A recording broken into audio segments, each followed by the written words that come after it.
JCB എന്ന് പറഞ്ഞാൽ അറിയാത്തവരായി നമ്മുടെ നാട്ടിൽ ആരും തന്നെ ഉണ്ടാവില്ല. ലോകമെമ്പാടും വളരെയധികം ജനപ്രിയമാണ് അവ. ഇന്ത്യൻ റോഡുകളിലെ പതിവ് ദൃശ്യങ്ങളിലൊന്നാണ് JCB. റോഡ്, കെട്ടിട നിർമ്മാണ സൈറ്റുകളിലും സുപ്രധാന ജോലികൾക്കായിട്ട് ഇവയുണ്ടാവും. മനുഷ്യന്റെ ജോലിയെ വളരെ അനായാസമാക്കിയ ഒരു വിപ്ലവ നിർമ്മിതിയാണ് JCB. ഈ മിഷൻ ഇന്നും നമ്മുടെ നാട്ടിൻപുറങ്ങളിലും മറ്റും JCB എവിടെയെങ്കിലും പണിക്കെത്തിയാൽ അത് കൗതുകപൂർവ്വം കണ്ടു നിൽക്കുന്ന കുട്ടികൾ മുതൽ മുതിർന്നവർ വരെ വളരെ പ്രായഭേദമന്യേ അനേകം ആളുകൾ ഉണ്ടാവും. 1945 JCB വിപണിയിലെത്തുന്നത്. ഒരു പേര് പോലും ഇല്ലാതെയാണ് ഈ മിഷൻ പുറത്തിറങ്ങിയത്. ഇത്തരത്തിലുള്ള വാഹനത്തിന് എന്ത് പേര് നൽകണമെന്ന ആശയക്കുഴപ്പത്തിലായിരുന്നു നിർമ്മാതാക്കൾ. പിന്നെ JCBക്ക് ഈ പേര് എവിടെ നിന്ന് കിട്ടി എന്നതായിരിക്കും ഇപ്പോൾ നിങ്ങൾ ചിന്തിക്കുന്നത്. വർഷങ്ങളോളം പേരില്ലാതിരുന്ന വാഹനത്തിന് പിൽക്കാലത്ത് കമ്പനിയുടെ സ്ഥാപകൻ ജോസഫ് സിറിൽ ബാംഫോർഡിന്റെ പേരാണ് നൽകിയത്. JCB. ജോസഫിന്റെ J, സിറിലിന്റെ C, ബാംഫോർഡിന്റെ B എന്നിവ കൂട്ടിച്ചേർത്ത് JCB.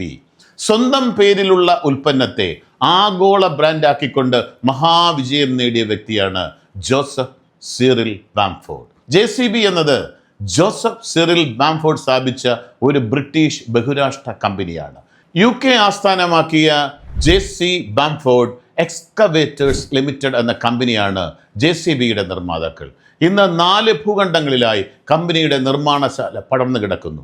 1945 ജോസഫ് സിറിൽ ബാംഫോർഡ് ഇംഗ്ലണ്ടിലെ കേരളം എന്നറിയപ്പെടുന്ന സ്റ്റോക്ക് ഓൺ ട്രെൻഡിൽ ഒരു ചെറിയ വർക്ക്ഷോപ്പിൽ ഉപയോഗിച്ച വെൽഡിംഗ് മെഷീൻ ഉപയോഗിച്ചാണ് കാർഷിക ഉപകരണങ്ങൾ നിർമ്മിച്ചുകൊണ്ടാണ് തുടക്കം. പ്രധാനമായും കൺസ്ട്രക്ഷൻ, കാർഷിക ഉപകരണങ്ങൾ, മാലിന്യ സംസ്കരണ ഉപകരണങ്ങൾ, ഡിസൈനിങ്, ഉൽപാദനം, വിതരണം എന്നിവയിൽ ഏർപ്പെട്ടിരുന്നു. ലോകത്തിലെ ഏറ്റവും വലിയ കൺസ്ട്രക്ഷൻ ഉപകരണ നിർമ്മാതാക്കളിൽ ഒരാളാണ് JCB. ഇന്ന് JCB ലോകമെമ്പാടുമുള്ള 150-ലധികം രാജ്യങ്ങളിൽ സാന്നിധ്യമുള്ള ഒരു വലിയ ബഹുരാഷ്ട്ര കമ്പനിയാണ്. JCB എന്നത് ഒരു ബ്രാൻഡ് നാമം മാത്രമല്ല. മണ്ണ് കിണ്ടാനും നിർമ്മാണ പ്രവർത്തനങ്ങൾക്കും ഉപയോഗിക്കുന്ന ഒരു യന്ത്രത്തെ പൊതുവായി സൂചിപ്പിക്കാൻ എന്ന് ഉപയോഗിക്കുന്ന JCB എന്ന വാക്ക് നമുക്ക് അറിവുള്ള മണ്ണ് മാന്തി യന്ത്രം ഒരു കമ്പനിയുടെ പേരാണ്.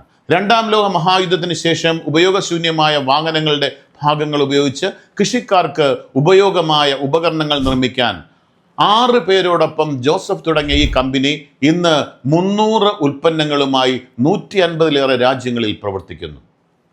രാവിലെ 9 മുതൽ രാത്രി 11:30 വരെ ജോലി ചെയ്ത ജോസഫ് ഒരിക്കൽ പോലും പുകവലിക്കുകയോ മദ്യപിക്കുകയോ ചെയ്യാതെ ആരോഗ്യ പരിപാലനത്തിനും ലോകത്തിന് മാതൃക നൽകുന്നു. 10,000 ചതുരശ്ര ഏക്കറോളം ഉണ്ടായിരുന്ന കമ്പനി പരിസരത്ത് തൊഴിലാളികൾക്ക് കായിക വിനോദത്തിനും അവസരം നൽകി. JCB കമ്പനിയിൽ ഒരു സമരം പോലും ഉണ്ടായിട്ടില്ല. തൊഴിലാളികൾക്ക് മാന്യമായ വേതനവും ജീവിത സാഹചര്യവും ഒരുക്കി. കുന്നിൻ ചെരുവിലോ നിർമ്മാണ സൈറ്റിലോ നിലയുറപ്പിച്ച് നീളൻ കൈകൊണ്ട് മണ്ണ് മാന്തി ടിപ്പർ നിറയ്ക്കുകയും നിലം ലെവൽ ചെയ്യുന്നതുമായ JCBക്ക് വലിയ ആരാധകരാണ് നമ്മുടെ രാജ്യത്തുള്ളത്.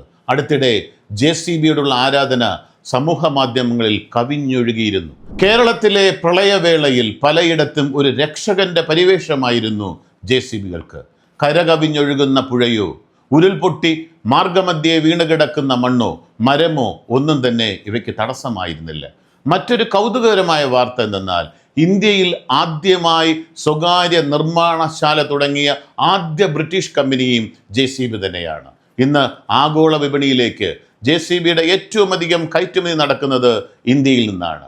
യുദ്ധാവശ്യങ്ങൾക്ക് ശേഷം മിച്ചം വന്ന ഘടകങ്ങൾ ഉപയോഗിച്ച് 1945 ജോസഫ് സിറിൽ ബാംഫോർഡ് തൻ്റെ ആദ്യത്തെ മെഷീൻ പുറത്തിറക്കുന്നത്. ഒരു പെട്ടിവണ്ടിയായിരുന്നു അദ്ദേഹം ആദ്യം നിർമ്മിച്ചത്. അന്ന് 45 പൗണ്ടുകൾക്കാണ്, ഏകദേശം 4000 രൂപയ്ക്കാണ് ബാംഫോർഡ് ഇവ വിറ്റിരുന്നത്. ഫാസ്റ്റ് ട്രാക്ക് എന്ന ലോകത്തിലെ ആദ്യത്തെ സ്പീഡ് ട്രാക്ടർ നിർമ്മിച്ചതും JCB തന്നെയാണ്. 65 കിലോമീറ്റർ ആയിരുന്നു 1991 നിർമ്മിച്ച ട്രാക്ടറിൻ്റെ പരമാവധി വേഗം. മറ്റൊരു അമ്പരപ്പിക്കുന്ന കാര്യം, 1948 JCBയുടെ കമ്പനിയിലെ 6 ജോലിക്കാരൻ മാത്രമാണ് ഉണ്ടായിരുന്നത്. എന്നാൽ ഇന്ന് ലോകമെമ്പാടും 11,000-ലേറെ തൊഴിലാളികളാണ് കമ്പനിയിലുള്ളത്. നാം കാണുന്ന JCBക്കെല്ലാം എന്തുകൊണ്ടാണ് മഞ്ഞ നിറം? ചിന്തിച്ചിട്ടുണ്ടോ? തുടക്കത്തിലെ JCB മിഷന് ചുവപ്പും വെള്ളയും നിറങ്ങളായിരുന്നു നൽകിയിരുന്നത്. പിന്നീടാണ് അത് മഞ്ഞയാക്കി മാറ്റിയത്. ഇതിന് പിന്നിലെ പ്രധാന കാരണം വാഹനത്തിൻ്റെ മഞ്ഞ നിറം മണ്ണെടുക്കുന്ന സെറ്റിൽ പകലായാലും രാത്രിയായാലും എളുപ്പത്തിൽ കണ്ടെത്താനും തിരിച്ചറിയാനും സാധിക്കും എന്നതാണ്. JCB എന്നത് ഒരു ഉൽപ്പന്നത്തിൻ്റെ പര്യായമായി മാറി. ഓക്സ്ഫോർഡ് ഇംഗ്ലീഷ് ഡിക്ഷണറിയിൽ മണ്ണ് നീക്കം ചെയ്യുന്ന യന്ത്രത്തിൻ്റെ പേരാണ് JCB എന്ന് ചേർത്തിട്ടുള്ളത്. നിർമ്മാണ മേഖലയിൽ വിപ്ലവം സൃഷ്ടിച്ച ജോസഫ് സിറിൽ ബാംഫോർഡ് 2001 മാർച്ച് 1 ഈ ലോകത്തിൻ്റെ പ്രകാശത്തിൽ നിന്നും ഇരുട്ടിലേക്ക് മടങ്ങിപ്പോയി.